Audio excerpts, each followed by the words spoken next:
Hi, everyone. Good morning. It's Margaret Manning here. Welcome to 60andme. Welcome to a new day. Hope you're having a wonderful morning or evening, afternoon, wherever you are in the world.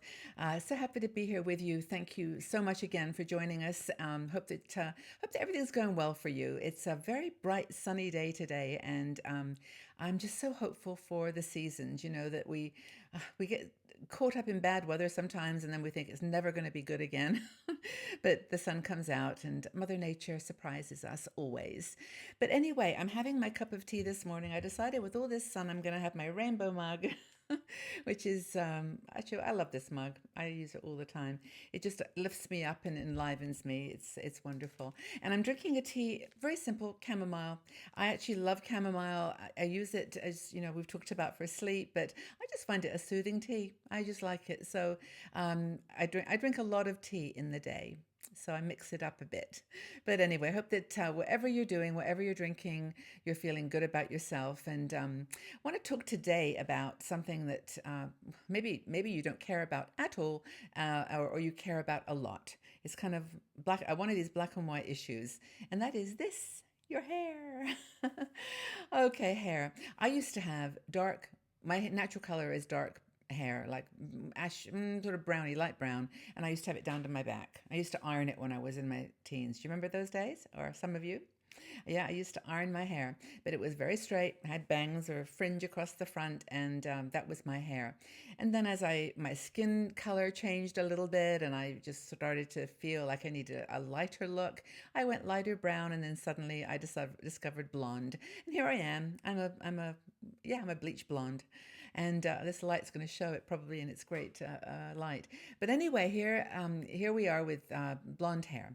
How on earth I got here in my 60s. But many of you have done the same. And we have a blogger, her name's Penelope Whiteley, who loves to write about hair. She's actually written a little book about gray hair. And really, it's actually quite good. It's got everything that you needed to know about gray hair: the transition to gray hair, the decision to make that leap, and how to look after your hair when it gets gray, because it gets more thick, and well, just things happen to hair when it goes gray. So I picked up an article by her, which is one that gives some, I'm going to put them in quotes, guidelines about what to do with your hair. Um, she calls them mistakes in her article, but I'm going to call them guidelines, because there are no mistakes in the world of beauty. When you get to be 60, you can do whatever your heart desires, in my opinion. And if you don't want to go gray, you want to keep dyeing your hair, it's your choice. If you can afford it and you feel good about doing that, then there's no problem. But Penelope gives some suggestions for people who are kind of in that transition, is still coloring or transitioning to gray. And I think that she has the right idea. Um, she basically tells us that hair, of course, hair is your one thing that really shapes your face. And when you go to the mirror in the morning and you look in it and you think, oh wow, I look really tired, or it's just not looking good, then sometimes it's your hair color. And you can do things, if to enhance your hair color and to make it look a little bit more natural, and to brighten your face. So much that we do with hair coloring, or not do with hair coloring, can make our faces feel very drab and dull. So here's some things that she calls mistakes. I'm going to call guidelines, but things that we can look at. First of all, a lot of women, when they're dyeing their hair, tend to use a color that's a little too dark. Now, I've tried darker color blondes, and I find that this blonde really works for me. This is, I should tell you what it is. It's L'Oreal. It's Age Perfect. I'm looking at it because I've got a box just over here. Age Perfect, and it's 9.31. That's the one that I use. Now, these I get in Switzerland, so I don't know if it's the same in the States or other countries. But anyway, it's a L'Oreal product. Anyway, but a lot of women do their hair too dark, because when your hair is turning gray and it comes in with that little gray line, like if you've got dark hair, it can look a little bit stark. The difference. So the natural hair, is never really just one color. But when we dye our hair too dark, it tends to create that kind of a flat look. So, she says try a warm tone, even within that dark color. And if you can afford to do the highlights, go in and have some highlights put around your face, because that will always help to sort of tone and warm the hair color.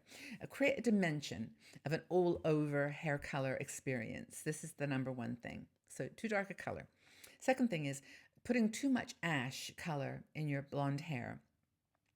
Smoky, kind of ashy looks, that kind of it's even a gray blonde color can make your face look a little bit too dark again, and it also makes it loses the glow in your face. So again, add some warmth by brightening your hair color, by moving away from the gray ashy colors, move to the golden colors. Now, of course, if you love an ash color and it works for your face, go for it. But these are just things that Penelope, when she was researching her book, she found that women were doing that maybe could have been done differently for better effect. So now the next one is, she calls it too trendy. Don't be too trendy. Well, I'm saying, trendy is okay, in my opinion, if it's fun. I've seen lots of women with pink hair, purple hair, blue hair, and it looks great. Honestly, because they walk and they talk with an attitude, and it's their way. It's their way of expressing themselves. So I think that colors are okay if you are the person, that feels comfortable in it, that you don't mind being looked at. You don't mind people saying, oh, that's really cute. Maybe even laughing at you. It doesn't matter in the great scheme of things. But if you care about it, maybe staying off the trend things. Some people like that streak of hair in the front. I think that's a trend that it works for some people, but not for so many. So that's one thing. Another thing that Penelope talks about is the hair being too brassy. Now, this I think she means here coppery or red, and I think that it goes back to whether you want to look natural or whether you want to look like you. And if you want to look like you with brassy red hair or golden copper highlights, then that's fine if that's what you want. If you're trying to get a natural look with your hair, Penelope suggests that you stay away from those brassy red and kind of copper colors, and use a purple shampoo, she says, to neutralize some of that color. Your hair may naturally have gone a little bit brassy, so this purple shampoo, I tried it once and it didn't do anything to my blonde hair, but I think it's not designed for light hair as much. But anyway, it's a purple shampoo. It eliminates yellow from your hair. So if it's a bit brassy, then you want to tone it down, try purple shampoo. Now, another one that Penelope talks about is going too light. I'm not going to say I'm guilty of this, because I've just tried different things. My hair, you can even see some of the gray coming in here. I dye every 6 weeks or so, or go to the hairdressers if I can. But it's very light. So I tried at one point to dye my hair to the same color as my roots to try to look natural, but it turned out to be too light. And I look back on my videos that I recorded maybe 18 months ago, and I see in my own eyes that it was a little light. But again, if you like it, then go for it, of course. But I think the thing with hair, according to Penelope, is to create some elements of depth. I mean, if you look at, there was a little girl on the train yesterday who had the most beautiful blonde hair. I mean, she was only 7 years old, so she hadn't had her hair colored, but it was shades of blonde, all layered, textured. It was gorgeous. And I thought that's how real hair, like before it gets dyed, looks on some people. But anyway, the point is, be careful when you're going too light. And along with that is the second point which she makes, which is to not do too many highlights. Now, highlights are meant to be highlights, not all over. So when you go to the hairdresser, they'll pull like a very, very tiny piece of hair like this and give it, a bit of different color. And they'll often bring it around your face so that you just get that sparkle on your teeth and your eyes, and your hair works, with your face, and you're changing color, or the makeup that you use. And so I think it's super important to use highlights in a way, in my opinion, that are more gentle and highlighting, as opposed to now too red. She goes too red. a lot of women love all over red. It's great. I've seen gorgeous redheads and I just admire them. But red does make a contrast again between your hair and your growing gray. So it's the same as going too dark. If you are really comfortable touching up those roots all the time, and by the way, there are some good touch up products these days. Do what you like, but there's sort of a warning sign with or warning message with too much red. Hairdresser is your best friend, and people often say, "Hey, find a hairdresser who's younger than you."